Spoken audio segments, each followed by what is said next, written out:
Here is the road, 5 acts. Act 1, the mystery. Why two people get two different answers from the same model. Act 2, the mechanism. How the model picks each word.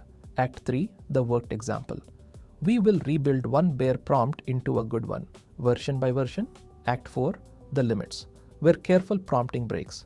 And Act 5, the mindset. How to keep thinking about this once the tricks change. Two people sit down to write a thank you note to someone who helped them at work. They both open Claude.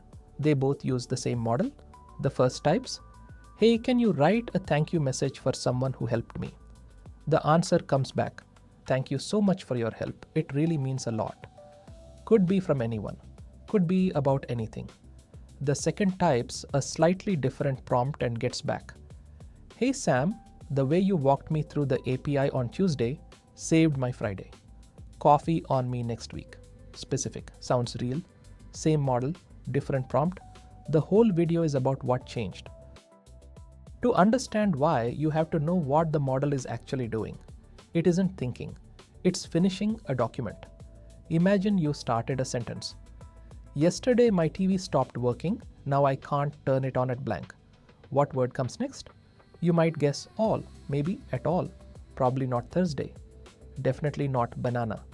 The model does the same thing, millions of times a second. Every prompt you write is the start of a document, and the model finishes it by picking the most likely next word, one at a time. No thinking, no reasoning, no looking things up, just guessing the next word based on every document it's ever read. So watch what that actually looks like. Give the model a few words. The cat sat on the. It lines up every word that could come next and scores each one. Matt scores high. Roof, lower, computer, almost nothing. It picks one, writes it down, and then, here's the part people miss. It starts over. The sentence is longer now, so the scores change. It picks the next word. Then again and again. One word at a time, each one a fresh guess of everything written so far. That's the whole engine.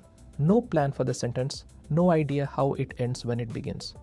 Now, why does this matter to you? The words you put in front of it change every one of those scores. A vague prompt leaves the odds flat, so the model reaches for something safe and average. A sharp prompt tilts them hard toward the answer you want. You're not making it smarter, you're loading the dice. Which means every word you type tilts what comes next. Start your message with "Dear shareholders," and the cloud tilts hard toward earnings report words.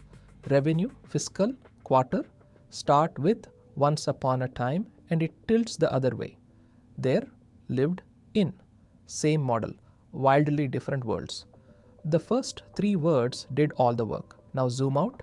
Your prompt has 50 words. Each one reshapes the cloud. That is why the same model gives one person a brilliant answer and another a bland one. The difference is the prompt. So, here's the shift. Stop treating the AI like a chatbot you ask questions to. Start treating it like a brilliant new hire who shows up every morning, sharp and fast and willing, but with no memory of yesterday and no clue about your job. You wouldn't ask a new hire to write a launch email on day 1 and expect anything good. You'd brief them. Brief the AI the same way. The rest of this video is how to write that brief. 4 things go in every good brief. The role, who's writing, the context, what's true about your situation, the examples, what good looks like, the format, the shape you want the answer in. None of them is the magic ingredient by itself. They compound. Layer all 4 onto one prompt and watch what happens. Pick any task you'd actually use AI for. Mine is write a launch email for a new feature my team just shipped. We'll start with the worst version and refine it 5 times. Watch. Version 1.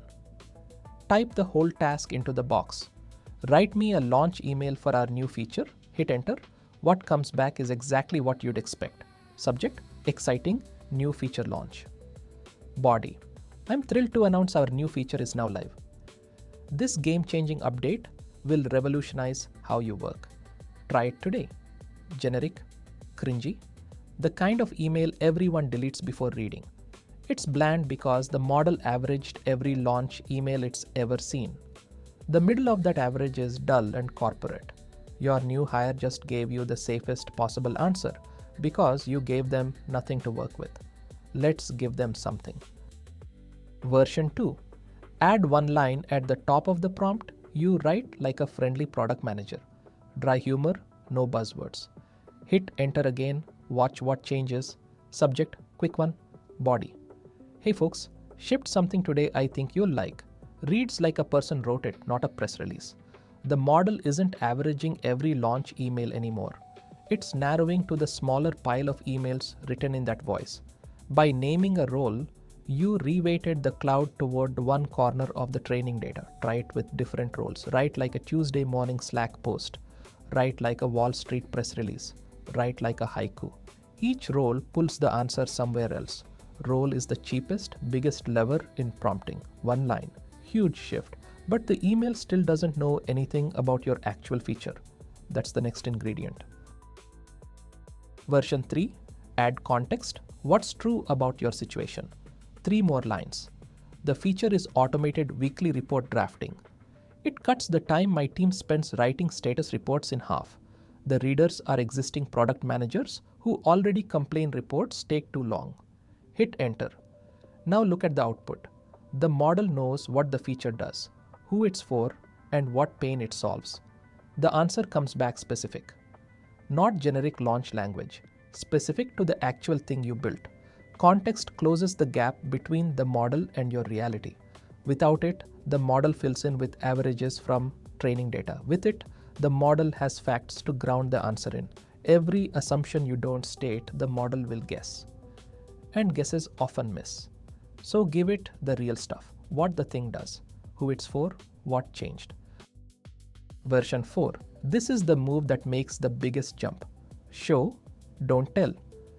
Paste 2 past launch emails you actually liked. Doesn't have to be from your company. Could be from a company whose voice you wish you had. Add the line, write the new one in this style.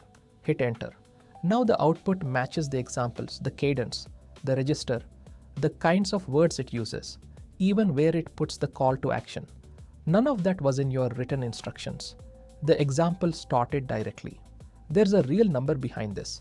In 2020, OpenAI showed that adding just one example to a prompt pushed accuracy on some tasks from around 10% to around 50%. 2 or 3 more examples bumped it further.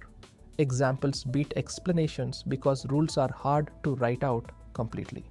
You usually know good when you see it, but you can't describe it. Showing it skips the translation problem.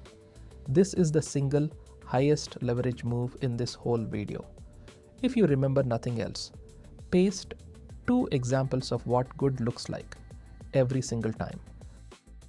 Version 5. Pin down the format you want, add the line, structure the email as a 3-bullet tl.dr at the top, then 2 paragraphs of body, then a 1-line call to action. Hit enter one more time. Now the answer comes back in exactly that shape. The tl.dr up top, the 2 paragraphs in the middle, the call to action at the end. Format matters for 2 reasons. First, it tells the model where to start and where to stop. No rambling intro, no closing flourishes you didn't ask for. Second, it makes the output easier to skim, easier to paste into other tools, easier to actually use. Format is the cheapest move in the brief. 1 sentence, almost no thinking. The output goes from a wall of text to something you can ship. Now look at where we started and where we are. Version 1. Write me a launch email for our new feature. 1 sentence in, generic, slop out. Version 5. Same task with role, context, examples, and format. The answer is something you can actually send. Same model, same task. The only thing that changed was the brief. This is the whole skill. You don't need to memorize 47 prompt engineering tricks. You need to write a brief instead of asking a question. 4 ingredients: role, context, examples, format. Layer them on. The output gets sharper with each one. Most people stop at version 1. The people getting real work out of AI are at version 5. Two quick things to know about the model's limits. They'll save you. First, the model has a soft middle. When your prompt gets long, like a contract or a document or a long chunk of context, the model pays the most attention to the very beginning and the very end. Stuff buried in the middle gets skimmed. A Stanford team measured it. Accuracy dropped over 30 points when the answer was in the middle of a long document, compared to when it was at the start. The fix has a name. Sandwich it. Put your question at the top. Paste the long context. Then ask the question again at the bottom. The two slices keep the middle honest. Whenever your prompt is more than a few paragraphs, sandwich it. Second limit. The model is way too agreeable to review itself. Ask it, is this good? And it'll praise its own work. It was trained on conversations where helpful agreement was rewarded. So asking it to find its own mistakes mostly fails. Make it argue against itself. Instead of typing, review this draft, type, find 3 flaws and argue against this draft. Then in a second turn, now rewrite it, fixing those flaws. The pattern is draft, attack, rebuild. Adversarial review catches things polite review misses. It's the difference between a friend telling you the speech is great and a stranger telling you the third paragraph doesn't make sense.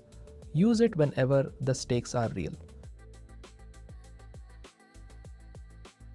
One honest update before we close. The models got a lot smarter this year, and some of the prompt tricks you've probably seen on TikTok stopped working. Telling the model to think step by step.